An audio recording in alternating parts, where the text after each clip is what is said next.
Olá! Hoje a gente vai mergulhar em alguns trechos de A Montanha Mágica, do Thomas Mann. O foco é a jornada do Hans Castorp lá no Sanatório Berghof. Oi.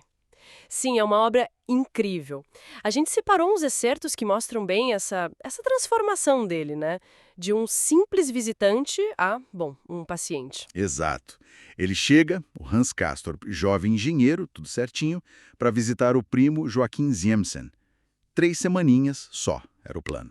Pois é, um plano que vai por água abaixo rapidinho. Ele chega nesse sanatório suíço, o Berghof, e a atmosfera do lugar já pega ele de jeito. E que atmosfera, hein? Totalmente isolado do mundo lá fora, que eles chamam de a planície, uma rotina super regrada. Ah, sim. Refeição, medir temperatura, o descanso obrigatório na varanda, a tal da Lige Kur. E isso ali é Gikur. E o Castorp, no começo, fica só observando, meio estranhando tudo. Os outros pacientes, aquela senhora lendo na refeição, sem falar com ninguém. Como que esse ambiente começa a afetar ele? Olha, acho que primeiro vem pelo isolamento, sabe? E essa rotina repetitiva cria um tempo diferente. Um tempo que não é o tempo lá de baixo. É um mundo à parte. O microcosmo. Exatamente. E o corpo dele parece responder a isso quase que na hora. Ele começa com uma febrícula. Ah, a febre. Que lá em cima parece quase normal, né? Um sinal de que você pertence àquele lugar. Isso. E essa febre é o que abre a porta para ele deixar de ser só visitante. Aí vem o diagnóstico do diretor, o conselheiro áulico Berrens. Figura importante ali. Ele encontra a tal mancha úmida nos pulmões do Castorp. Isso aqui é a radioscopia, né? Nossa, sim. É muito forte. Ele vê o próprio esqueleto na tela.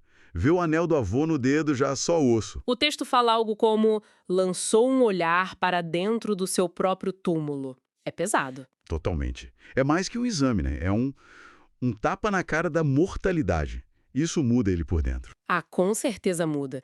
Acho que ali ele começa a aceitar, talvez sem nem perceber direito ainda, que agora ele é um deles. Um paciente.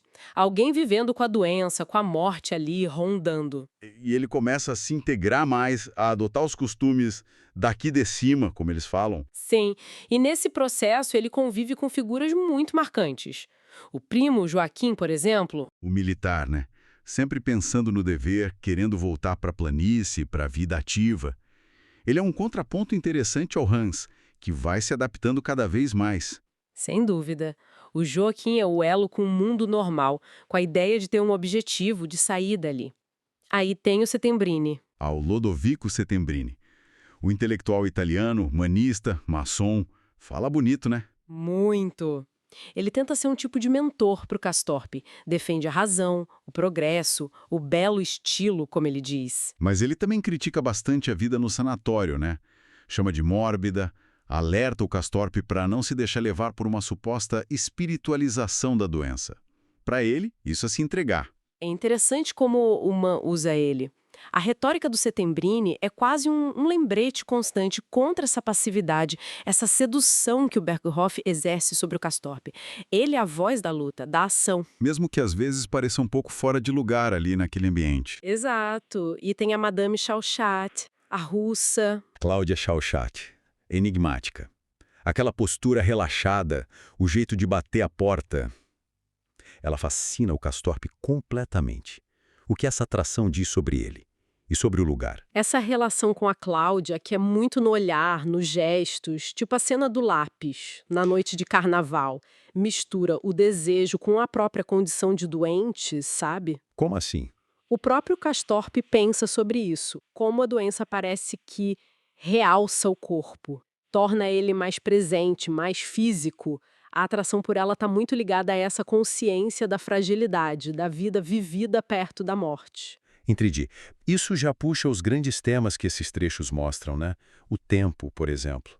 Como ele se estica, se deforma lá em cima. Semanas viram meses, anos. Sim, a percepção do tempo é central. A rotina que não muda, a falta de metas externas.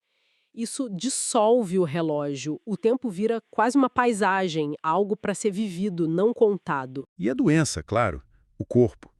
Tudo gira em torno disso. A febre, os sintomas, o repouso. A vida é a condição física. Uma vida onde a morte está sempre ali do lado.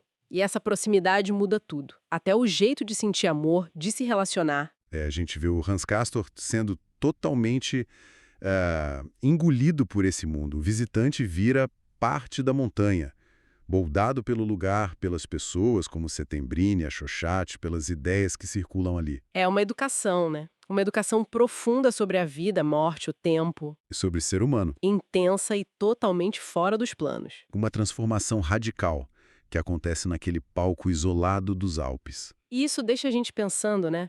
Até que ponto um lugar assim, isolado, ou uma experiência limite como uma doença longa, não só muda a nossa ideia de tempo, mas muda quem a gente é. Será que estar doente, do jeito que o Castor vive, é só físico? Ou é uma redefinição total do que é existir? Fica a reflexão.